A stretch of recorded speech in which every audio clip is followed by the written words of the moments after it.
చంద్రబాబుకు 45 సంవత్సరాల రాజకీయ అనుభవం ఉంది అని అంటారు.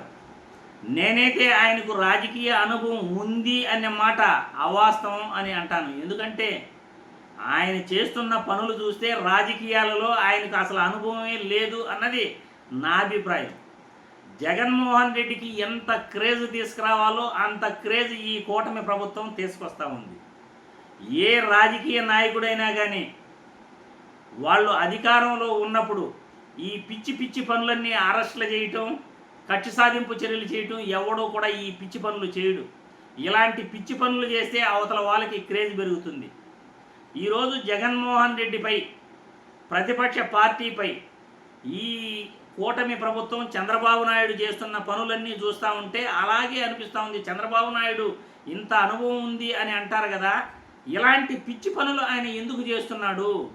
జగన్మోహన్ రెడ్డికి విపరీతంగా క్రేజ్ వస్తూ ఉంది ఆయన చేసే పనుల వల్ల అని జనాలంతా కూడా అనుకుంటున్నారు.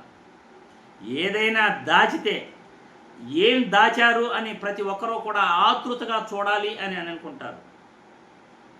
ఏదైనా మనకి అందకపోతే దాన్ని ఎలాగైనా అందుకోవాలి అని ఆతృతగా ప్రతి ఒక్కరూ కూడా ట్రై చేస్తారు. అది మనిషి నైజం. ఆపాలి అని చూస్తే ఎందుకు ఆపాలి అని ఆతృతగా జనాలంతా కూడా ఎగబడతారు ఆయన చూసేదానికి. ఎందుకు ఆపుతున్నాడు జగన్మోహన్ రెడ్డిని? చంద్రబాబు ఎందుకు ఆపుతున్నాడు? జగన్మోహన్ రెడ్డి పర్యటనలకు వస్తూ ఉంటే చంద్రబాబు ఎందుకు ఆంక్షలు పెడుతున్నాడు? ఏదైతే నువ్వు గదిలో పెట్టి బంధిస్తావో ఆ గది నుండి బయటకు వచ్చేందుకే ఎవరైనా ప్రయత్నిస్తారు. గదిలో పెట్టి నువ్వు బంధిస్తే పిల్లి కూడా పూలవుతుంది. అలాగా ఈరోజు జగన్మోహన్ రెడ్డిపై కేసులు అంటారు. జగన్మోహన్ రెడ్డి బయట ఎక్కడా తిరగకూడదు అని అంటారు.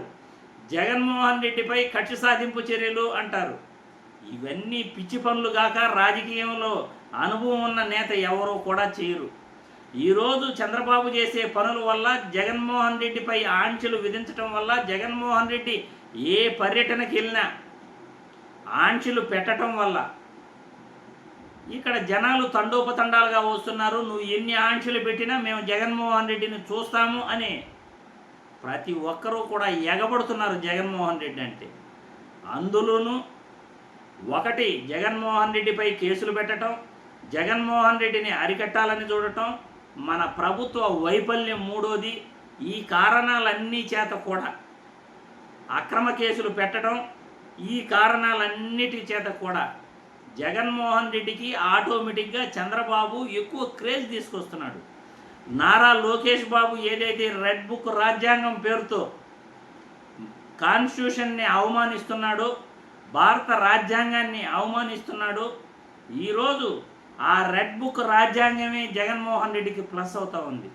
అరే, రెడ్ బుక్ రాజ్యాంగం అంటూ భారత రాజ్యాంగాన్ని అవమానపరుస్తూ రెడ్ బుక్ రాజ్యాంగం పేరుతో పేర్లు నోట్ చేసుకోవడం ఏంది, అరెస్టులు చేయడం ఏంది, ఇది కూడా ఒక పరిపాలన అని సామాన్య ఓటర్ అనుకునే స్థితికి ఈరోజు కూటమి నాయకులు జగన్మోహన్ రెడ్డికి క్రేజ్ పెంచే పనులు వాళ్ళు ఉన్నారు.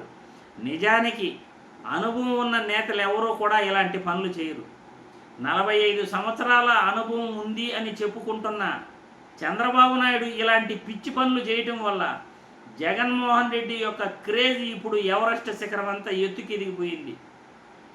ఎలాగైనా జగన్మోహన్ రెడ్డిని అనగదొక్కాలి అని మీరు చూస్తుంటే, జగన్మోహన్ రెడ్డి పర్యటనలకు ఆంక్షలు విధిస్తుంటే ప్రజలు తండోపతండాలుగా ఎగబడుతున్నారు.